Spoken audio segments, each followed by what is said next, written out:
नमस्कार, mid cap मंत्रा में आप सभी का स्वागत है। मैं हूं सुमित और भारतीय बाजार दिन के ऊपरी स्तरों पर करीब 19,820 830 के जोन्स में निफ्टी अभी कामकाज करते हुए 93 अंकों की बढ़त है। निफ्टी में सेंसेक्स करीब 350 अंकों पर और 250 अंकों का उछाल आपको निफ्टी बैंक में दिखाई पड़ेगा और चौतरफा खरीदारी मार्केट्स में प्रिवेल कर ही रही है लगातार। निफ्टी बैंक के साथ साथ मिड कैप स्मॉल कैप दोनों इंडिसेस भी अच्छी तेजी के साथ पार्टिसिपेट करते हुए ब्रॉडर मार्केट्स में खरीदारी देखने को मिल रही है।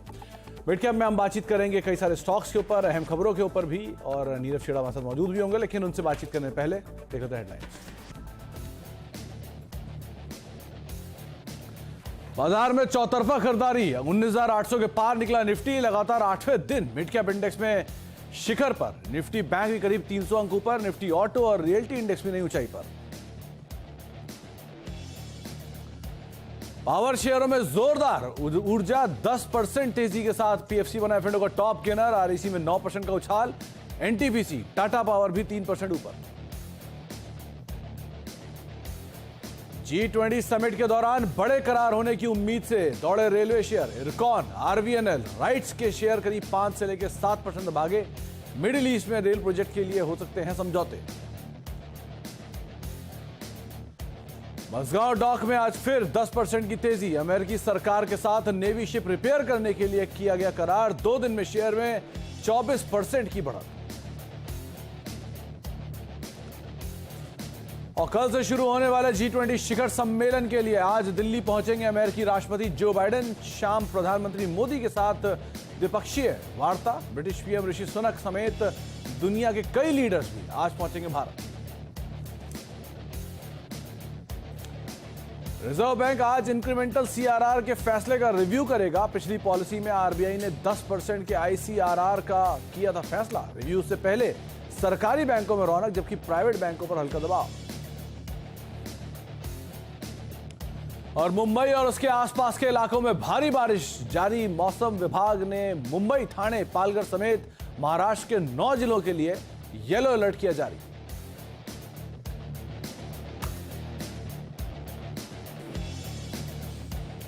तो भारतीय बाजारों में रफ्तार जारी है। फ्रंट लाइन इंडेक्स में तो खरीदारी है ही, साथ ही साथ मिड कैप इंडेक्स भी अपने नए रिकॉर्ड स्तरों पर कामकाज करते हुए और मिड कैप स्मॉल कैप दोनों में जोरदार तेजी है। एडवांस डिक्लाइन 1650 शेयर तेजी में, करीब 1200 शेयरों में खरीदारी, यानी कि 1:1 का एडवांस डिक्लाइन आपको एनएससी में दिखाई पड़ेगा। बीएससी में आंकड़ा और बेहतर साइड पर है, करीब 2200-2300 शेयर तेजी के साथ कामकाज कर रहे हैं और डिक्लाइन वाले साइड पर भी जो गिरावट है वो 1300-1400 शेयरों में देखने को मिल रही है। एडवांस डिक्लाइन की स्थिति बेहतर और मिड कैप लगातार 8वें दिन जबकि रिकॉर्ड स्तरों पर कामकाज करता हुआ दिखाई पड़ रहा है। आज दिन है पावर का, जोरदार पावरफुल परफॉर्मेंस वहां पर देखने को मिल रही है। चाहे आप REC, PFC, Tata power, NTPC, even Havells, even coal India, ये कुछ ऐसे नाम है जहां पर एंसिलरी या फ्रंट लाइन पावर स्पेस में खरीदारी का दौर देखने को मिल रहा है। रेलवे में खरीदारी है। इसके अलावा सिलेक्टिव शुगर और पेपर, ये तो ऑलरेडी तेजी के साथ कामकाज करके गए ही हैं। तो डिफेंस में खरीदारी, रेलवेज में खरीदारी, ये स्पेस ऐसे जो कि अच्छी तेजी में ऑलरेडी कामकाज करते हुए दिखाई पड़ रहे हैं। इसके अलावा हम बातचीत करेंगे आज हमारे जानकार से। हमारे साथ निर्मल बैंक सिक्योरिटी से नीरव छेड़ा सर मौजूद हैं। अरे नीरव सर, ये एकदम से लुक में इतना बड़ा भारी भरकम बदलाव, मैं तो पहचाना ही नहीं आपको पहले। क्या हो गया ऐसा? नहीं यार, काफी समय हो गया था कि सफाई हुई नहीं थी। 6-7 साल बाद आज मतलब ये हफ्ते में पहली बार शेव किया है। जस्ट ऐसे ही थोड़ा मूड बदलने के लिए। बढ़िया लग रहा है, अच्छा लग रहा है। ऐसे ही बाजार भी अच्छा ही लग रहा है। क्या करना चाहिए मार्केट्स में? एकदम सही कहा आपने, बाजार बहुत अच्छा लग रहा है। देखिए, एक जो रिवर्सल आया है बहुत एक इंपॉर्टेंट लेवल से आया है 19,200, जो बहुत इंपॉर्टेंट सपोर्ट था निफ्टी का। उसके बाद 50 डे मूविंग एवरेज क्रॉस किया 19,450 के पास में और अच्छा बेस बिल्डिंग किया है 19,500, 19,600, 19,400 के पुट स्ट्राइक्स में। आप देखें तो पुट बिल्डअप काफी ऐड हो गया लास्ट 2-3 दिनों में, जो कि बहुत अच्छी साइन है। आई बिलीव इंपॉर्टेंटली यहां से अब Nifty slated to close at its highest level, all time high levels, जो लास्ट टाइम 19,760 उसका हाईएस्ट वीकली क्लोजिंग था। तो पॉसिबल है कि आज उसके ऊपर क्लोज हुए और यहां से भी निफ्टी अराउंड 20,000, 20,100 के जो लेवल है वहां तक जा सकता है। सो डेफिनेटली आई बिलीव के बाइंग में ही रहना चाहिए। बहुत बढ़िया संकेत है at this point of time in Nifty. Current level से बाय करे, थोड़ा डिप्स मिलता है तो भी बाय करे। आपका जो स्टॉप लॉस है 19,780 पे रहेगा। और बैंक निफ्टी जो लास्ट 3-4 हफ्तों से एक्चुअली सुस्त था, उसमें आज 50 डे मूविंग एवरेज का ब्रेकआउट आ गया है, जो कि बहुत बढ़िया साइन है। आई बिलीव जो शॉर्ट्स थे बैंकिंग में अब वो कवर होते हुए दिख रहे हैं, तो सेकेंड हाफ में शायद बैंकिंग में बहुत बढ़िया एक मूव आ सकता है, जो बैंक निफ्टी को 45,800, 45,900 और 46,000 के पास में लेके जा सकता है। तो वो लेवल्स के लिए आप बाय कर सकते हैं। 44,900 का आपका स्टॉप लॉस होना चाहिए। तो बैंक निफ्टी और निफ्टी रहें आप तेजी में, स्टॉप लॉसेस को ट्रेल करें और मोमेंटम अभी भी स्ट्रॉन्ग साइड पर दिखाई पड़ेगा। कोई इंडिविजुअल स्टॉक नीरव सर जहां पर आपकी नजर है? क्योंकि मुझे लगता है कि बैंकिंग में ब्रेकआउट आया है, तो दोनों ही आज के जो स्टॉक्स है वो बैंकिंग में रहेगा। पहला है फेडरल बैंक, एक बहुत बढ़िया फ्लैग फॉर्मेशन का ब्रेकआउट है लॉन्गर टर्म चार्ट्स में, और ये ब्रेकआउट आया है अराउंड 142 के ऊपर। उसके बाद लगातार हम देख रहे हैं कि बाइंग में ही है ये स्टॉक। मेरे हिसाब से ये स्टॉक 160 तक जाएगा, तो वो टारगेट से आप खरीदिए, 142 का स्टॉप लॉस लगाए। दूसरा स्टॉक है केटीके बैंक, जिसमें अबाउट 5 ईयरली ब्रेकआउट आया है। ये बहुत बड़ा ब्रेकआउट है for this bank after a long time. मेरे हिसाब से ये जो स्टॉक है कर्नाटका बैंक, ये काफी तेजी से ऊपर जा सकता है, 260 265 तक जा सकता है आने वाले 2 दिनों में। तो करंट लेवल से आप बाय कर सकते हैं, नीचे में 227 का स्टॉप लॉस लगाएं। उसको जानना है जी। तो बैंक्स में कर्नाटका बैंक, इसके ऊपर आप नजर रखेंगे, 3-3.5% की बढ़िया तेजी यहां पर आते हुए दिखाई पड़ रही है और एक अच्छा मोमेंटम स्पेस के अंदर बना भी हुआ है। एक बार चलिए अच्छा मिड कैप स्मॉल कैप जल्दी दिखा दीजिए, उसके बाद हम यतिन से बातचीत कर लेते हैं। मिड कैप स्मॉल कैप में आज मिड कैप डे हाई के आसपास कामकाज कर रहा है, 1% की तेजी यहां पर देखने को मिल रही है, अच्छे उछाल के साथ 40,909 के जोन्स में नए रिकॉर्ड स्तरों पर कामकाज करते हुए। तो अपमूव बना हुआ है पीएसयूज में, अपमूव बना हुआ है तमाम स्टॉक्स के अंदर, इसमें SCI, container Corp, Chennai petro, BHEL, ये पीएसयू स्टॉक्स जहां पर तेजी देखने को मिल रही है, अच्छे मोमेंटम में कामकाज कर रहे हैं। इसके अलावा जो मूव है वो रेलवे शेयरों में है, इरकॉन, राइट्स, आरवीएनएल, रेलटेल। यतिन से थोड़ी पहले बात भी हो रही थी, वो कह रहे थे कि अच्छी तेजी यहां पर नए टाइप्स के मद्देनजर देखने को मिल रही है। इसके अलावा जो पीएसयू के अलावा जहां पर मूव है उसमें रियल्टी, कोल्टे पाटिल, शोभा, अजमेरा, प्रेस्टीज, ये सब के सब शेयर, इनफैक्ट रियल्टी नए हाइस पर भी कामकाज कर रहा है और अच्छी तेजी तमाम मिड कैप स्टॉक्स में, रियल स्टेट में देखने को भी मिल रही है। साथ ही साथ पीएफसी, आरईसी, पावर स्पेस के शेयर और आईआरएफसी और पीबी फिनटेक, कुछ ऐसे नाम जहां पर खरीदारी देखने को मिल रही है। मिड कैप गेनर भी आपकी स्क्रीन पर आएंगे, कौन कौन से नाम हैं जहां पर पीएफसी, आरईसी जैसे नाम तो शामिल है ही, जो कि एफ&ओ के टॉप गेनर्स भी हैं। लेकिन मिड कैप के गिरने वाले शेयरों में लुपिन, ऑरोबिंदो फार्मा, कोफोर्स, देवयानी, ये कुछ ऐसे नाम जहां पर एक प्रेशर आज के सत्र में देखने को मिल रहा है। लेकिन पावर आज जोरदार पावरफुल परफॉर्मेंस में कामकाज कर रहा है। क्या ट्रिगर बना है ये यतिन से जान लेते हैं। तो यतिन, पावर स्पेस में एक जोरदार बज है, क्या है हो रहा है ऐसा स्पेस के अंदर? Good afternoon Sumit. और जिस हिसाब से अगस्त के महीने में बारिश कम हुई है, ड्राई वेदर होता हुआ दिखाई पड़ा है, गर्मी बढ़ती हुई दिखाई पड़ रही है, तो लाजमी है कि पावर कंजम्पशन आपको बढ़ता हुआ दिखाई पड़ रहा है। सीएलएसए की नोट जो आई है लेटेस्ट, यहाँ उन्होंने लिखा है कि जो पावर डिमांड है अगस्त की, वो 16% तक साल दर साल बेसिस पे बढ़ती हुई नजर आई, जबकि अनुमान केवल 10% का था। तो इससे पीक पावर की डिमांड बहुत ज़्यादा बढ़ती हुई नजर पड़ी। इनफैक्ट जो इंडिया का पावर कंजम्पशन है लगभग 16% बढ़ा, लगभग 150 करोड़ यूनिट्स के आसपास, और मर्चेंट पावर प्राइस में भी आपने लगभग 15% की तेजी दिखी। कोल बेस्ड पावर प्लांट्स क्योंकि फ्लेक्सिबल होते हैं पावर जनरेशन में, तो यहाँ जो पावर जनरेशन हुआ है, यहाँ ग्रोथ लगभग 18% की हुई है साल दर साल बेसिस पे। और शायद इसीलिए एनटीपीसी, जेएसडब्ल्यू एनर्जी और सीईएससी जैसे काउंटर्स जो heavily coal based power capacities में इन्वेस्टेड है, यहाँ आपको अच्छा खासा ट्रैक्शन देखने को मिल रहा है। इसके अलावा अगर हम पावर ग्रिड की बात करें, आरईसी, पीएफसी की बात करें, तो ये भी पावर सेक्टर से जुड़ी हुई कंपनियां हैं जहां आपको अच्छा खासा ट्रैक्शन दिख रहा है। और फ्यूचर में रिन्यूएबल एनर्जी पे फोकस है, जिसके कारण आरईसी, पीएफसी की लोन बुक ग्रोथ भी काफी अच्छी आने की उम्मीद है। तो काफी सारे फैक्टर्स है पावर सेक्टर में, कैपेसिटी एडिशन से लेकर डिमांड बढ़ने के, जिसके कारण पूरा का पूरा सेक्टर एक जबरदस्त तेजी के दौर से आपको जाता हुआ दिखाई पड़ रहा है। तो आप देखिए पीएफसी, आरईसी दोनों पावर फाइनेंस स्पेस की कंपनियां 10% ऊपर, एफ&ओ के टॉप गेनर्स में शुमार। NTPC, Tata power, power generator, दोनों के दोनों करीब करीब 2.5% ऊपर। Coal India, largest thermal power supplier, करीब 3% ऊपर कामकाज करता हुआ। इतना ही नहीं, हेवेल्स ऐसी कंपनी जो कि मेजर केबल कारोबार के अंदर है, वो भी 4%, 3% की तेजी के साथ ट्रेड करते हुए एफ&ओ के टॉप गेनर्स में उसका भी नाम शुमार है। नीरव सर, यहां क्या करें? या पावर स्पेस, जो 2 साल पहले अगर आपने किसी को पूछा होता कि पावर स्पेस में क्या करना है, तो जवाब यही आता कि लगाड़ रहा है, मगर क्या लीडरशिप बताई है power as a whole. Definitely जो आपने नाम लिए, बहुत बढ़िया ब्रेकआउट्स आए हैं, क्या चार्ट्स बने हैं।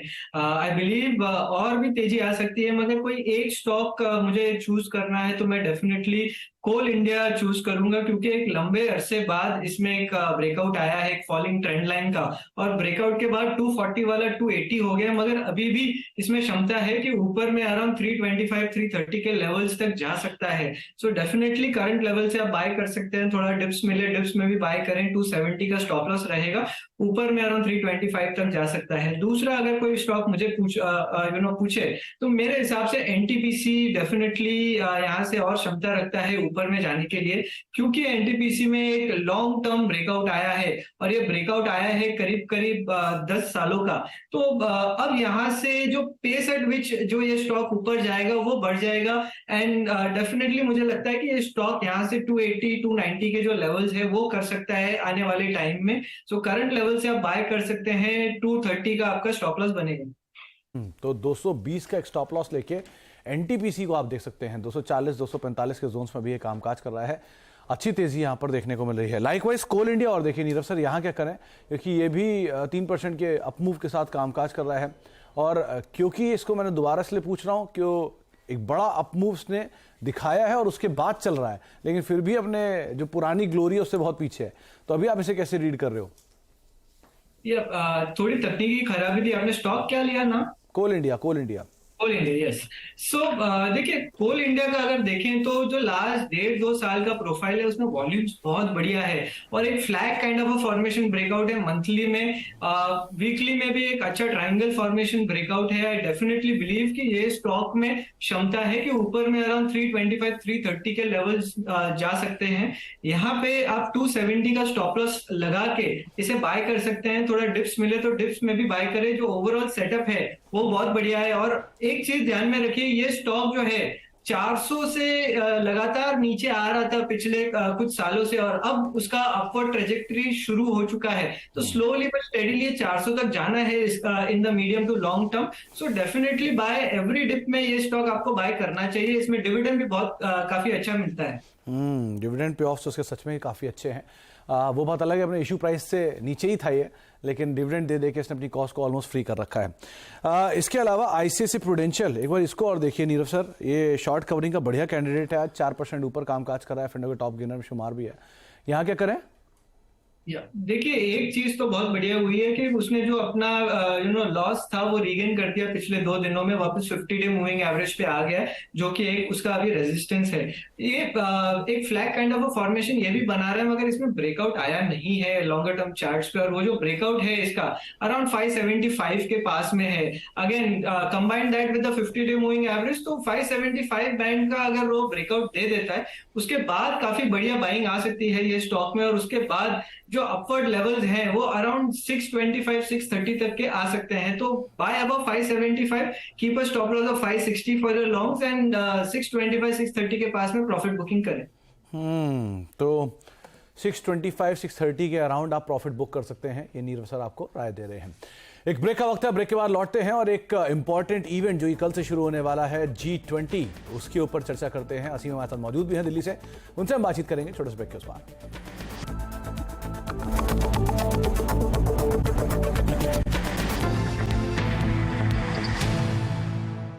आप देख रहे हैं मिड कैप मंत्र, और 19812 के जोन्स में निफ्टी अभी कामकाज करता हुआ आपको दिखाई पड़ रहा है। लेकिन अब बात करेंगे एक बड़े इवेंट की, इनफैक्ट सबसे बड़े इवेंट की, जहां पर कल से G20 समिट का आगाज होने वाला है और अमेरिकी राष्ट्रपति जो बाइडेन आज देर शाम तक भारत पहुंच जाएंगे।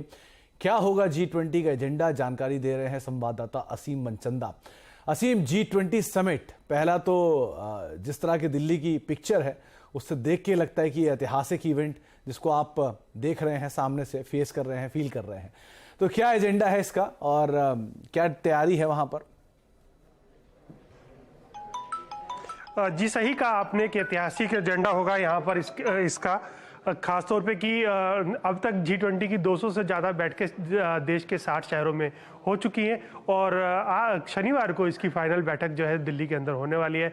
दिल्ली इसके लिए पूरी तरह से तैयार है। खासतौर पर अगर मैं इसके एजेंडे की बात करूं तो G20 का फोकस विकासशील देशों और गरीब देशों के ऊपर होगा। उनकी खाद्य सुरक्षा, उनकी एनर्जी सुरक्षा, उनके कर्जों के ऊपर, इसके ऊपर यहाँ पे चर्चा होगी।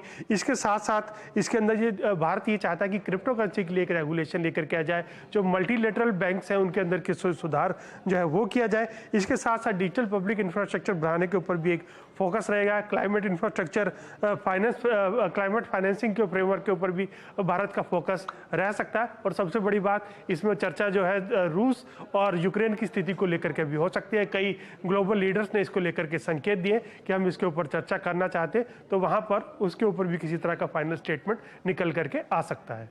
असीम, साथ ही साथ क्योंकि एक बहुत बड़ा इवेंट है और एक बड़ा शेड्यूल भी है इसका, अगर आपके पास कुछ शेड्यूल से रिलेटेड डिटेल हो तो वो क्या होंगी?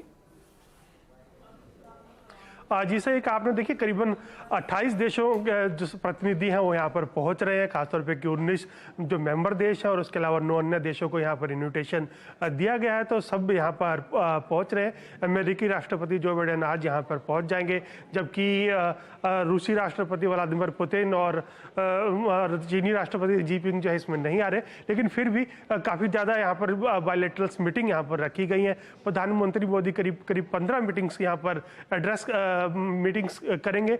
आज शाम को उनकी अमेरिकी राष्ट्रपति जो बाइडेन के साथ एक बैठक होने वाली है, जिसमें 5G, 6G, nuclear civil deal, jet pack की कीमतों के ऊपर, जेट इंजन की कीमतों के ऊपर चर्चा होगी। तो ये सारी बैठकें होंगी और उसके बाद जो कल इसकी प्रेसिडेंसी की कमान जो है ब्राजील को सौंप दी जाएगी। तो हम उम्मीद ये कर रहे हैं कि एक बड़ा इवेंट होगा, बहुत सारे देश यहाँ पर आ रहे हैं और प्रधानमंत्री मोदी सीधे 15 बायलैटरल्स बैठक भी कर रहे हैं। तो उनको भी ध्यान में रखना होगा कि वहां पर से क्या क्या निकल करके भारत के लिए यहाँ पर आता है। उसको पहले से मार्केट ने हिंट भी करना शुरू कर दिया है। रेलवेज में बाइंग है, डिफेंस में बाइंग है, उसको बाजार अनुमान लगाकर चल भी रहा है। बहुत बहुत शुक्रिया असीम।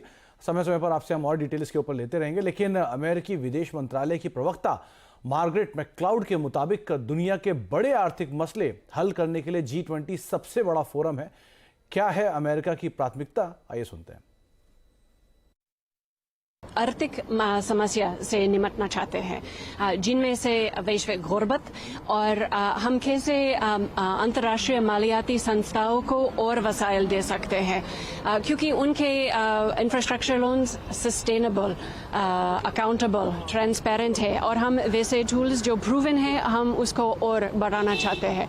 फिर हम वो पोषण की सुरक्षित जो यूक्रेन पर रूस का हमला असर पड़ रहे हैं वो कितने कम कर सकते हैं, ताकि वैश्विक मंदी पर अनाज की कमी और किल्लत महंगाई और नहीं बढ़ाए। G20 एक प्रीमियर फोरम है दुनिया के सबसे बड़े आर्थिक मसला हल करने के लिए। शानदार स्पीच आप सुन रहे थे हिंदी में, जहां पर अलग अलग मामलों को लेकर बातचीत होने वाली है। खिलाड़ी नंबर 1 का अपडेट भी आपके स्क्रीन पर आएगा, जहां पर इस हफ्ते 3 खिलाड़ी मौजूद हैं। स्वाति होटकर हैं, इसके अलावा आशीष कयाल हमारे साथ हैं इस हफ्ते में, और स्वाति लीड कर रही है अपने पोर्टफोलियो के साथ। करीब 30% रिटर्न ऑलरेडी जनरेट कर चुकी हैं। उनकी जो कॉल थी नो सेल, उसमें प्रॉफिट्स बुक कर चुकी हैं। 270 रुपये का टारगेट था, 251 के लेवल्स पर उन्होंने प्रॉफिट्स को बुक किया, 232 का एक स्टॉप लॉस था। इसके अलावा आशीष की तरफ से भी एक कॉल है जिसमें वो अपनी पोजीशंस को वाइंड अप कर चुके हैं। जो स्वाति की दूसरी कॉल JSW एनर्जी 420 रुपये के टारगेट्स के लिए उन्होंने इनिशिएट की है, 372 का स्टॉप लॉस रख के चलने की राय है। आशीष की कॉल में से PCBL फिलिप्स कार्बन ब्लैक 195 रुपये के टारगेट्स के लिए था, यहाँ पर वो एग्जिट कर गए 176 रुपये के टारगेट्स के लिए, 176 रुपये के लेवल्स पर। रिटर्न आपकी स्क्रीन पर, जहाँ पर स्वाति 31% का पॉजिटिव रिटर्न, जतिन करीब 11% का पॉजिटिव रिटर्न और आशीष कयाल का 4.5% का पॉजिटिव रिटर्न आप देख भी रहे हैं। इसके अलावा अब ब्रेक के उस पार आप नीरज जी हमारे साथ मौजूद हैं, उनसे तो हम बातचीत करेंगे ही, और साथ ही साथ धानुका एग्रीटेक की मैनेजमेंट भी हमारे साथ मौजूद होगी, उनसे भी आप बातचीत करेंगे। नो योर कंपनी में MK धानुका सर मौजूद होंगे, MD धानुका एग्रीटेक के। लेकिन जाने से पहले नीरज जी, वो स्पीच आप सुन ही रहे थे, क्या शानदार स्पीच थी। मैंने इनकी स्पीच सुबह हम लोग जब थे तो सुन रहे थे, तो मेरे मन में जिज्ञासा हुई कि इतनी अच्छी हिंदी कैसे बोल रहे हैं, इतनी अच्छी और कॉम्प्लेक्स वर्ड्स, कॉम्प्लेक्स वर्ड्स बोले उन्होंने। तो उन्होंने इसका खुलासा किया कि वो दिल्ली में पढ़ी लिखी हैं और मुखर्जी नगर में रहती थी। अच्छा, वो मोमो हाँ हाँ, तो मुखर्जी नगर। इसलिए उनको बहुत अच्छी हिंदी आती है और मज़ा आ गया सुन के, विदेश में तालिब पर होता है। मतलब उम्मीद नहीं थी इतने अच्छे अच्छे कॉम्प्लेक्स वर्ड्स का इस्तेमाल उन्होंने किया है। खैर, ब्रेक का वक्त है, ब्रेक के बाद लौटते हैं और नीरज जी मौजूद रहेंगे, धानुका एग्रीटेक की मैनेजमेंट के साथ चर्चा करेंगे छोटे से ब्रेक के उस पर।